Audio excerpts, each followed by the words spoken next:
నమస్కారం అండి వెంకటేశ్వర్ గారు. Good evening madam. Good evening. Right Venkateshwar గారు, ఇప్పటివరకు జరిగిన డిబేట్ కాన్వర్జేషన్ విన్నారు కదా. ఇటు శ్రీరామ్ గారు అటు జయరామ్ గారు మాట్లాడారు. మనం మాట్లాడుకుంటున్నది ఇడుపు కాగితం అనేటువంటి సినిమా టైటిల్ గురించి. అది ఎంత అగ్గిరాజేసింది తెలుగు రాష్ట్రాల్లో. రాజకీయ నాయకులు కూడా పరస్పరం ఒకరిపై ఒకరు ఆరోపణలు చేసుకునేంత వరకు వెళ్ళింది. ఇంకా ఎంతకాలం మేము ఉపేక్షించబోము, దీన్ని మేము కూడా ఒక ఉద్యమం లాగా జయాంధ్ర ఉద్యమం తరహా ఉద్యమం చేస్తాము. కేసీఆర్ తిట్టిన దగ్గర అప్పుడు ఒక ఉద్యమ నాయకుడిగా ఆయన తిడితే కామ్గా ఉన్నాం తప్ప, ఆయన మనవళ్ళ స్థాయి వచ్చే కూడా ఇంకా మమ్మల్ని తిడుతూ ఉంటే మేము ఎట్టి పరిస్థితుల్లో ఉపేక్షించమని చెప్తున్నారు. Good evening Rajendra Srivas and తోటి ప్యానల్ మెంబర్స్ కు. ఇప్పటిదాకా శ్రీరామ్ గారు మాట్లాడింది విన్న తర్వాత నాకు ఏం అర్థమైందంటే, ఇడ్లీ సాంబార్ గోబాక్ కాదు, జయాంధ్ర కాదు, మీరు ఏదైనా చేసుకోవచ్చు. మీకు మొత్తం జరిగినటువంటి ఏంటంటే, ఆంధ్ర పెత్తందారులు గత 50, 60, 70 సంవత్సరాలుగా రామోజీ ఫిలిం స్టూడియో దగ్గర మొదలు పద్మాలయ స్టూడియో కానీ, అన్నపూర్ణ స్టూడియోస్ కానీ, మిగతా స్టూడియోస్ మొత్తం ఆంధ్ర వాళ్ళ చేతుల్లో ఉన్నాయి. మొత్తం జూనియర్ ఆర్టిస్టులు కానీ, సీనియర్ ఆర్టిస్టులు కానీ, పెద్ద పదవుల్లో ఉన్నటువంటి హీరోలు కానీ ఆంధ్ర వాళ్ళే. కానీ 60, 70 ఏళ్ళు మా బతుకు మీద మీరు తీసిన సినిమాలు, మమ్మల్ని జోకర్లుగా విలన్లుగా మీరు చూపించినటువంటి, మేము రెండవ శ్రేణి పౌరులుగా ఉన్నాం. మేము ఎందుకు తెలంగాణ అడ్మినిస్ట్రేషన్ చేసుకున్నాం అనేది కూడా పెద్దలు చెప్పాలి. నేను ఏమంటున్నానంటే, ఇలా ఇడుపు కాగితం దాని గురించి మాట్లాడాల్సిన అవసరమే లేదు. ఎందుకంటే ఇడుపు కాగితం అనేది తెలంగాణలో ఒక మంచి పదం. అది మేము ఎప్పుడో దానికి సంబంధించిన దాంట్లో ఎవరు ప్రెస్ మీట్లు పెట్టే అవసరం లేదు. ఎందుకంటే మీ ఇష్టారాజ్యంగా మీ తెలుగు సినిమాలు తీసుకోవచ్చు, మా ఇష్టారాజ్యంగా మా డైరెక్టర్లు తీస్తారు. దాంట్లో ఏమైనా ఆబ్జెక్షన్స్ ఉంటే ఫిలిం డెవలప్మెంట్ కార్పొరేషన్ వాళ్ళు చూసుకుంటారు, దానికి సంబంధించిన వ్యక్తులు చూసుకుంటారు. కానీ మీరు తిడితే పడదా, మేము తిడితే మీరు పడద్దు, అసలు పడద్దు. నేను ఏమంటున్నంటే, భాషా ప్రాయుక్త రాష్ట్రాల మీద జరిగినటువంటి మొత్తం పెద్ద మనుషుల ఒప్పందం మీద జరిగిన పెద్ద మోసమే కుట్ర. మేము ఆ కుట్రను తిప్పి కొట్టడం కోసమే 60 ఏళ్ళు మాకు కలబడ్డది. ఇవాళ మా జానపదాలు ఎక్కడ పోయినాయి, మా కళలు ఎక్కడ పోయినాయి, మా సంస్కృతి ఎక్కడ పోయింది, మా విభిన్న జాతులాగం అయిపోయినాయి. మేము ఇప్పుడిప్పుడు కోలుకుంటున్న తరుణంలో ఎందుకు పంచాయతీలు వస్తున్నాయంటే, వాళ్లకు ఇష్టం లేదు కావచ్చు మేము చేయడం.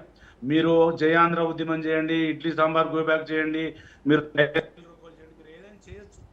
కానీ నేను ఏమంటే, ఇది చేసే ప్రాంతీయబద్ధంగా ఉండాలి, శాస్త్రీయబద్ధంగా ఉండాలి. మేం చేసేది కూడా అంబేద్కర్ రాసిన రాజ్యాంగానికి అనుగుణంగా ఉండాలి.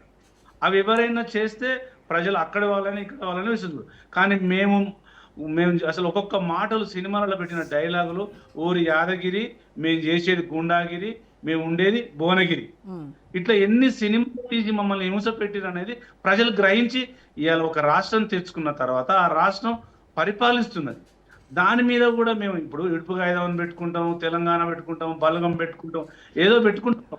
ఆబ్జెక్షన్ ఉంటే మీ ఆబ్జెక్షన్ చూసుకోండి. మీ ఆబ్జెక్షన్ లభించే వరకు మిమ్మల్ని చూసుకోవచ్చు. కానీ నేను ఏమంటున్నా, మిమ్మల్ని ఇబ్బంది పెట్టేటుంటే మీరు వ్యతిరేకించండి. కానీ ఇంకా పెత్తనం చెలాయిస్తాము. ఇప్పటికీ 99% హీరోలకు సంబంధించిన దాంట్లో ప్రతి దాంట్లో ముఖ్య నష్టం ఉంది. ఇక్కడ హీరోలు ఒక్క తెలుగు తెలంగాణ హీరో లేడు. అంత జోకర్లు ఉన్నారు తప్ప ఇక్కడ ఏం లేదు మాకు. ఇప్పుడు ఫిలిం డెవలప్మెంట్ మొత్తం మీ కనసేనలో ఉంది. ఇప్పుడు మిత్రుడు ఏమంటుండంటే, తెలుగు తల్లిని తిడుతున్నట్టు. అసలు తెలుగు తల్లి అనేది ఏ చరిత్రలో లేదు. అప్పుడు ఆంధ్ర మాత ఉండే, తమిళ్ మాత ఉండే. ఆంధ్ర మాత కాస్త 1970-80లో తెలుగు తల్లిగా వచ్చింది. మా తెలంగాణ తల్లి కనుమరుగైపోయింది. మేము ఏదో తెలంగాణ తల్లిని తెచ్చుకుంటున్నాం, పూజించుకుంటున్నాం. మేము ఒక రాష్ట్రంగా విడిపోయినాం. మేము విడిపోయి తీసుకున్న తర్వాత మళ్ళీ మా మీద పెత్తనాలు ఎందుకు? అవసరం లేదు. మీరు ఎక్కడ ఉన్న వాళ్ళు అక్కడ ఉండండి, మేము మీ దగ్గరికి రాము.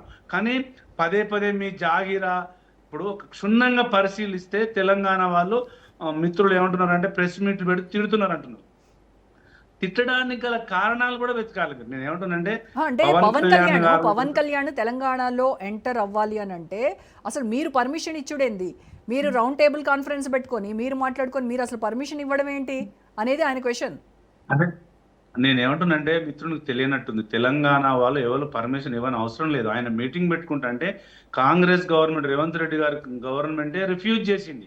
కాబట్టి మీరు సెకండ్ టైం పెట్టుకోవచ్చు, సెకండ్ టైం కానియచ్చు. మీరు పార్టీ పెట్టొచ్చు, రావచ్చు, పోవచ్చు. మీరు మాకు అట్లాంటి ఆబ్జెక్షన్స్ ఏం లేవు.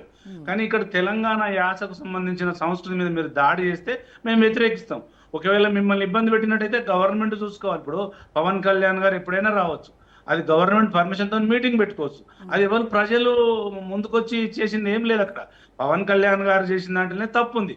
ఆయన ఆ రోజే మీటింగ్ పెట్టుకోవాల్సిన అవసరం ఏముంది, నెక్స్ట్ డే పెట్టుకోవచ్చు. దాంట్లో తప్ప మిగతా ఎవ్వరు కూడా ఎక్కడ కూడా తెలంగాణ ప్రజలు, ఏ ఉద్యమకారులు కానీ, ఏ పార్టీ నాయకులు కానీ తెలంగాణ వాళ్ళు ఆంధ్ర వాళ్ళని తిట్టిన దాఖలాలు కానీ లేవు. ఒకవేళ ఉద్యమం జరుగుతున్నప్పుడు ఏమైనా స్పీడ్గా మాటలు తొర్లితే అది రాష్ట్రం రావడం కోసం జరిగిన పరిణామాల అందరూ ఏకీభవించారు. ఇలా అక్కడ రాయలసీమ వాళ్ళు కానీ, ఉత్తరాంధ్ర వాళ్ళు కానీ, ఆంధ్ర వాళ్ళు కానీ ఏకీభవించారు. పార్లమెంటులో బిల్లు ఆమోదం జరిగింది, రాష్ట్రం వచ్చింది. రాష్ట్రం వచ్చిన తర్వాత 11 సంవత్సరాలు 12 సంవత్సరాలు అయిన తర్వాత ఇట్లాంటి పేరుపచ్చులు ఎందుకు వస్తున్నాయంటే అక్కడ ఉన్నటువంటి నాయకత్వ లోపాలు, ఆంధ్రలో ఉన్న నాయకత్వ లోపాలతోనే జరుగుతున్నాయి. ఎందుకంటే మీరు స్పీడ్గా ఏది పడితే అది మాట్లాడడం వల్ల ఇక్కడ వల్ల కోపం వస్తుంది. అంటే మీరు ఆచితూచి స్టెప్ వేస్తే ఎక్కడ కోపాలు రావు. ఇష్టారాజ్యంగా మాట్లాడితేనే తెలంగాణ యాజిటేటర్స్ కానీ, తెలంగాణ వాదులకు కానీ కోపాలు వస్తాయి. అది మీరు గ్రహించాలి. అది గ్రహించకుండా ఇప్పుడు ఎవరు కూడా ఎవరి ఫ్యామిలీలకు రారు. ఇప్పుడు తెలంగాణ ఒక కుటుంబం, ఆంధ్ర ఒక కుటుంబం అయినప్పుడు మీరు రావచ్చు, పోవచ్చు, మా దగ్గర బిజినెస్లు చేసుకోవచ్చు. కానీ ఇక్కడ మా దగ్గర మీరు పెత్తనం చేస్తామంటేనే తెలంగాణ వాదులకు కోపం వస్తుంది. అది మీరు ఫస్ట్ గ్రహించాలి. అంటే మీరు సపరేట్ గా తెలంగాణ ఫిల్మ్ ఛాంబర్ అనేది పెట్టుకున్నారు కదా, ఇక మీ సినిమాలు మీ తెలంగాణలో ఆడేలాగా అలాంటి సినిమాలు తీసుకోండి అని అంటున్నారు. నేను ఏమంటున్నంటే madam, separate Telangana film chamber పెట్టుకున్నా కూడా ఇంకొక 20-30 ఏళ్ళు వాళ్ళ పెత్తనంలోనే ఇక్కడ జరుగుతుంది. ఎందుకంటే మన దగ్గర దానికి కావాల్సిన ఇన్ఫ్రాస్ట్రక్చర్ మొత్తం వాళ్ళ చేతుల్లో ఉన్నది. ఇలా పద్మాల స్టూడియో కానీ, అన్నపూర్ణ స్టూడియో కానీ, సారథి స్టూడియో కానీ, ఫిలింకి సంబంధించినటువంటి రామోజీ ఫిలిమ్స్ కానీ మొత్తం వాళ్ళ చేతుల్లో ఉన్న తర్వాత మనం ఏం సినిమాలు తీస్తాం? ఎక్కడో 1-2% తీసుకుంటుర్రు. అది కూడా తెలంగాణ యాస పెట్టి సక్సెస్ అవుతుంది. ఇంకా మనం తెలంగాణలో ఒక తెలంగాణ డెవలప్మెంట్ కార్పొరేషన్ డెవలప్మెంట్ కావాలన్నా, తెలంగాణ ఫిలిం ఛాంబర్ డెవలప్ కావాలన్నా ఇంకా 40-50 ఏళ్ళు పడుతుంది. ఎందుకంటే పూర్తిగా ఆంధ్ర వాళ్ళు పోయి అక్కడ సినిమాలు తీసుకుంటే తప్ప మనకి ఇక్కడ కనపడదు. ఎందుకంటే వాళ్ళకి కంచి పోలేని పరిస్థితి. ఎలా ఎంతమంది హీరోలు, ఎంతమంది హీరోయిన్లు అంత ఆంధ్ర వాళ్ళే ఉన్నారు కదా, తెలంగాణ వాళ్ళు ఎవరు లేరు. అంటే ఇది కనుమరుగు కావాలంటే ఇప్పుడు అయ్యే పరిస్థితి కనబడడం లేదు. కాబట్టి మేము వాళ్ళ సినిమాలు తీయొద్దనడం లేదు. మీరు ఎంటర్టైన్ చేయొచ్చు. నేను ఏమంటున్నంటే మీరు సినిమాలు చేయొచ్చు కానీ మా మీద పెత్తనం చేయొద్దు అంటున్నాం. మా సంస్కృతి మీద దాడి చేయొద్దు. మా జాతుల మీద ఏదైతే కోరుకున్నామో దాని మీద మీరు దాడి చేయొచ్చు. మీరు ఆర్టికల్ ఇచ్చినటువంటి అంబేద్కర్ ఇచ్చిన రాజ్యాంగం ప్రకారం మీరు రావచ్చు, మీరు పార్టీలు పెట్టొచ్చు, ఏదైనా చేయొచ్చు. కానీ మమ్మల్ని 2వ శ్రేణి పౌరులు మీరు చూడొద్దు. మమ్మల్ని కూడా ఒక మంచి పౌరులు చూడాల్సిన బాధ్యత మీ మీద ఉంది. మిమ్మల్ని ఎందుకు తిడతాము అంటే మీరు ఎక్కడో ఒక దగ్గర పవన్ కళ్యాణ్ లాంటి వాళ్ళు చేస్తేనే తప్ప మిగతా ఎక్కడ ఎవరినేమో అనడానికి ఆస్కారం లేదు. అది గ్రహించాలి పెద్దలు ఎవరైనా. నేను ఏమంటున్నంటే ఇప్పుడు ఉన్నటువంటి దాంట్లో ఇప్పుడు మనం డైరెక్ట్ గా సినిమాలు తీసుకునే స్థాయికి తెలంగాణ ఫిలిం ఛాంబర్స్ రాలేదు. ఎందుకంటే అన్ని ఉన్నటువంటి స్టూడియోస్ మొత్తం వాళ్ళ చేతుల్లో ఉన్నాయి. వాళ్ళే ఇప్పుడు శ్రీనగర్ కాలనీ తీసుకున్నా, జూబ్లీహిల్స్ తీసుకున్నా, ఎక్కడ ఫిలిం నగర్ తీసుకున్నా కూడా వాళ్ళే ఉన్నారు. కాబట్టి మనం ఎప్పుడు ఏ స్థాయికి పోతామో మన దగ్గర ఆ స్థాయి రావాలంటే ఇంకా 30-40 ఏళ్ళు పడుతుంది. కాబట్టి దాని గురించి మనం చర్చ అవసరం లేదు. ఎవరైనా సినిమాలు తీయొచ్చు. వాళ్ళు తీసిన సినిమాలు ఆడడం లేదా, మనం తీసిన సినిమాలు ఆడడం లేదా, సక్సెస్ కావడం లేదా, అది వేరు.